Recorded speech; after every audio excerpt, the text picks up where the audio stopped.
Alright, welcome to On the Rocks. I'm Joe Justice. I'm sitting here with Future Primitives. So, in your first release, Pen and Metal and the Sons of Penson, you're described as raw garage psych rock. How would you describe your sound?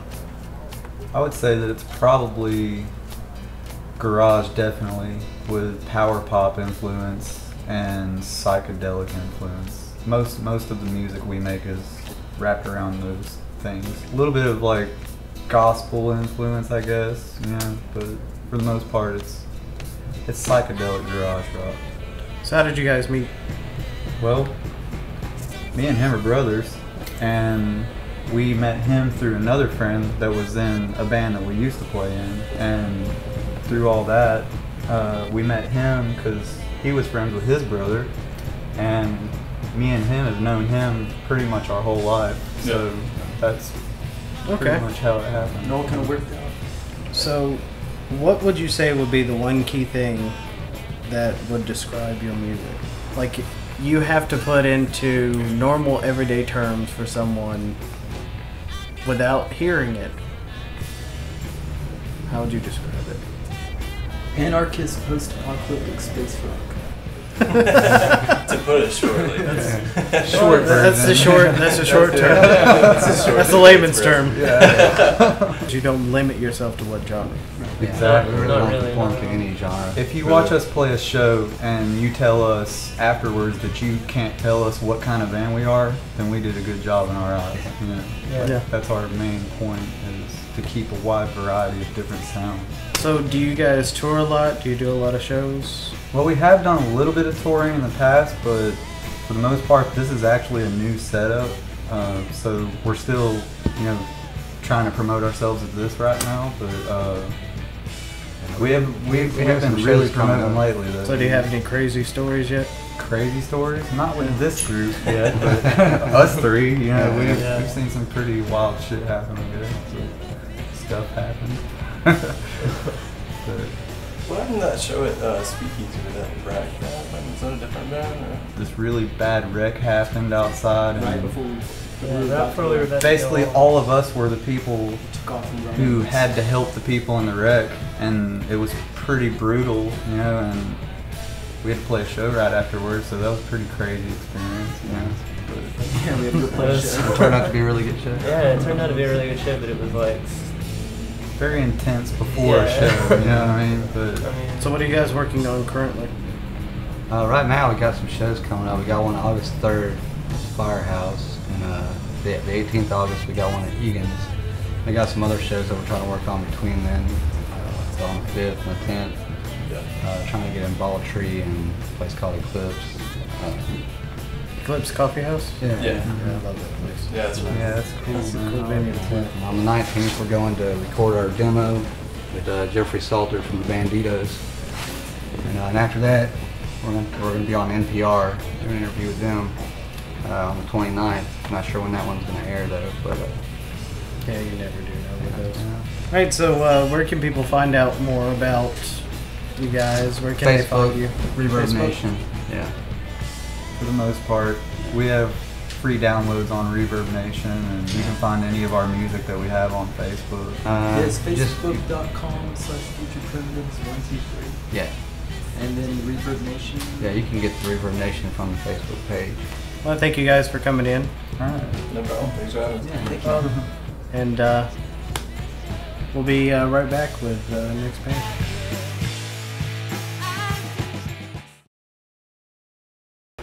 I'm sitting here with Justify These Scars of Birmingham. How would you describe your music mostly?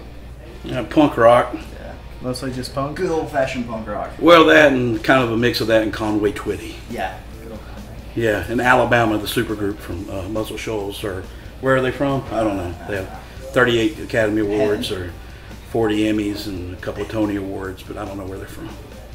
Okay. So, being a punk band in the local scene, in your opinion, how has it developed? For us personally, or is the punk scene in Birmingham in general? As the punk scene in general. Well, when I was younger, of course, I'm older than these guys, obviously, but guys like Chris Hendricks and them who are still around, GMP and stuff was playing, and there was an actual scene. I'm not going to bash the scene like every other person does. I'll just say there's not much of one. There's a lot of bickering in between, but we love everybody. Anytime there is a show, it's cool. All the bands hang out and have a good time. So it's like any city. Anywhere you go, they're going to complain about the scene, the punk scene, but it is what you make of it. And we just enjoy getting to do what we get to do. So that's our perspective of it as far as, you know, one of these guys. Yeah, it's a really good community as far as the bands are concerned. You know, everybody's really tight. Everybody knows everybody. They're real close. How about you, Joe? What do you think? Yeah, what do you think, Joe? I'm interviewing you. Sorry, Joe. Do you like the punk scene? Yeah. Way to go, Andrew. Go ahead. Yeah, thanks for pitching in. So, how would you describe your shows to someone who hasn't seen you before? Well, man, I just try to explain it. I came up watching a lot of people who entertain. I think if you're going to put on a show, you shouldn't just stand there like a goob. Nobody wants to see a goob. Everybody's got one, you know. If you go up there, you should entertain people. So, you know, we every now and then we'll blow fire and get butt naked on stage. Not me personally, so don't get We scared. put on a show, but we got also play. we got midgets. We got three-armed black guys. It's like a drunk carnival. Debbie the fire farting whore comes out on stage sometimes. It's like a roller coaster contained within a stage, I would say. Sometimes. Sometimes, yes. But sometimes it's dull as shit because I have neuropathy, Joe, if that's what you're trying to make fun of is my bad legs. Because I was going to say, to me, it's like a carnival ride. You just strap in and hold on. Thank you, Joe. Thanks, Joe. You want a beer? Yeah, I'll have one in a minute. Okay, go ahead. What is the craziest thing that has happened to you on tour? Out on tour, the craziest thing. I can't answer that Oh, one. I could say, I don't know. I can't answer that one, can I? Well, I would say when well, you know, Joe, one of the things, you were with us, we were playing in a little Mayberry town. Nothing against the people there because we love Tupelo. Don't say anything about anybody in particular. But we were there, and the guy that booked us knew what kind of show we had, which is kind of dirty, punk rock, whatever. Of course, we were doing our thing, and I was sound checking. Can I cuss on this right here? Yeah. I was saying the word over and over, and doing my sound check as usual. And the riot gear, FBI, ATF officers. I wasn't at that show. You came to Tupelo, didn't you? Yeah, but I wasn't at that one. He wasn't at that one? I just heard about that You were one. at the one before, Marky Yeah, Ramone. I I'm was at sorry. that one. I'm sorry, Joe. It's I all didn't mean blurred, I to. get it. It is, but yeah, the Marky Ramone was cool, but we did get shut down by ATF officers, and you can see it on YouTube. That was pretty nuts, man. But what was good is our merch sold out at that show. We even was taking spray painting JTS, which is lame as shit because we're pretty fucking lame, I would say. And people were buying all of our shit. No. This is our merch guy. Blake, stick your head in the camera over here. He sold all of our stuff.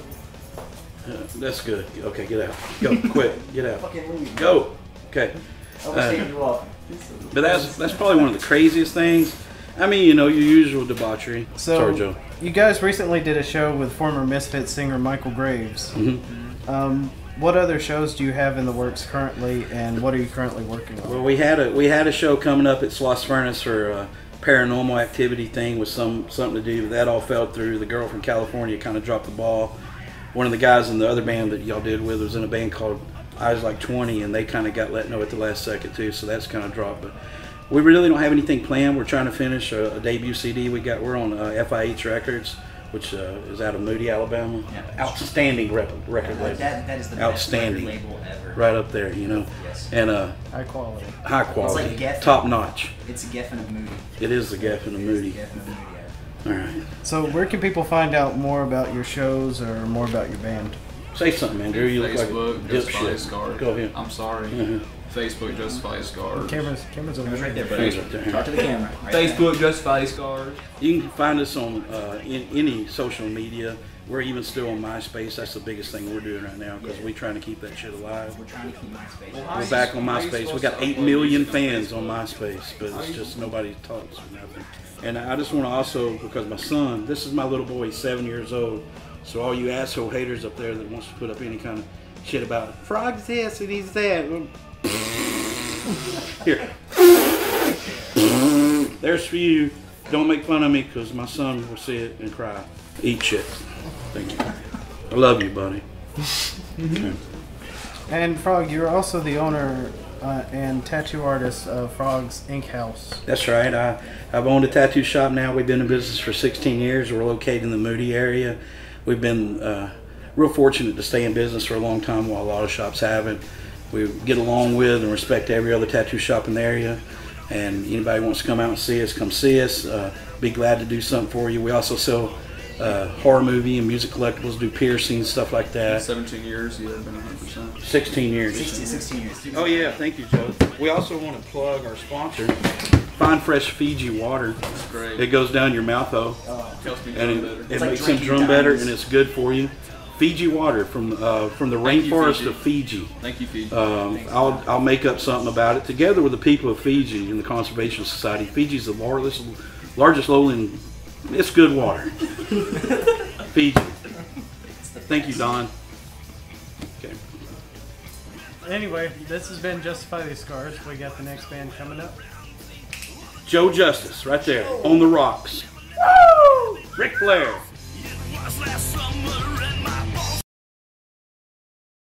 Alright, I'm sitting here with Lee Waits of Birmingham Free Press. What exactly is your job at Birmingham Free Press? Well, actually, man of many hats. I'm sort of the man in charge. I created the music aspect of Birmingham Free Press and just kind of went with it, and so I kind of handle all of the music. Most everything you see on BFP Music is something was my brainchild. Let's actually take it a step back. Yeah. What is Birmingham Free Press? Well, Birmingham Free Press is a monthly, we attempt to be a monthly newspaper that's available online every day, and newsstands, newspaper boxes across the city, and we have some in local venues, and it's pretty political, and it does some, we have some features, and I used to be more heavily involved in that. And then I started BFP Music, and that kind of takes all my time now. So David Hornbuckle kind of runs BFP, the Birmingham Free Press, from an editorial standpoint at this point, and I do mostly of music. Okay. So how long has Birmingham Free Press been around? Oh shit, Birmingham Free Press has been around for years. BFP Music's like 3 years old. Birmingham Free Press, the newspaper's been around off and on for I can't remember how many years. But the thing is, we print when we can. It's kind of like we term it a pirate newspaper. So when we get the funds, we put it out. We've got the content constantly. But we're not any good at sales. So we don't sell ads very well. So are you in charge of other people, or are there other people below you that you're in charge of? I have had interns, some really good interns. Other than that, no.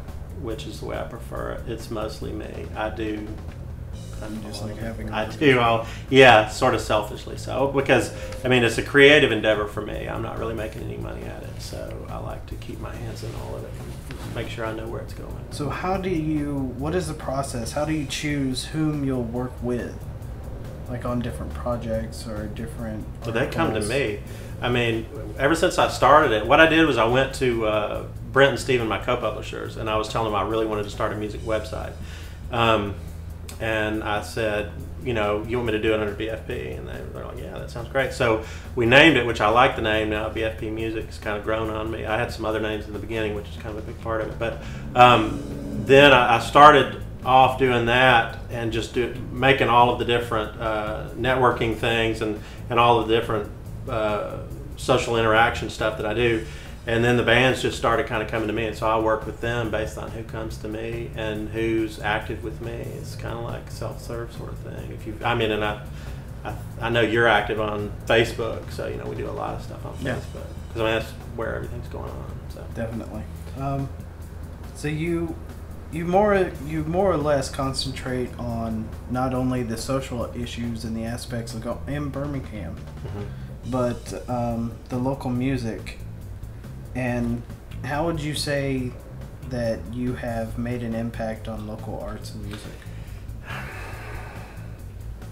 That would be arrogant for me to go into too much. When I started, I did a lot of research on who was doing other stuff with music and music websites, and there was one other guy in town that was doing something. Because from what I've seen, there's a lot of bands around Birmingham that actually owe you guys a great deal of thanks due to the website. That's excellent. It makes me feel really good. That's all I can say. Because to me, it's something that's a passion. I really love local music, and I really love working with the musicians, and it just gives me a thrill to work with them. So I can't say how much we've made an impact. Other people need to say that. But I hope that we've made a pretty good impact, and I hope we continue to, because we're starting to have a lot of other stuff that we're going to do, and we're really branching out. We need to get monetized. It's important to me that if we can get monetized and I can get a little bit of dough coming in, it wouldn't take much. I can do a lot more with it. So that's my next goal. That's where I'm at too. Yeah, I know a lot of us are, but I mean, you know, that's the whole country, right? We're kind of all trying to get monetized. But yeah, so that's, you need to ask other people. I know that we got a lot. It pumps my ego up a lot when I talk to a lot of musicians because I get a lot of really good emails. So. No. So how can people get a copy of the newspaper? Where would it be available? We have boxes. Yeah, we have boxes at several locations around Southside. We're pretty much an urban-based newspaper. We do a lot of urban stuff, and we want to get a few more boxes. Over time, we've invested in. I think we've got about 6 boxes, and then, you know, most of the same places you can get the other alternatives around town, venues. You just look around. And what is the website that people can go to? www.birminghamfreepress.com, or what we do is the blog, which is mine, which is www.blogspot.birminghammusicnews.com. So what I do is actually Birmingham Music News, which is a product of the BFP. So, but really go to the Facebook page, and all of that stuff's available. Okay. I'd like to thank you, Lee, for coming in. Yeah, man. Rock on. Thank you. Sure. And that's it for us today, and thank you for watching.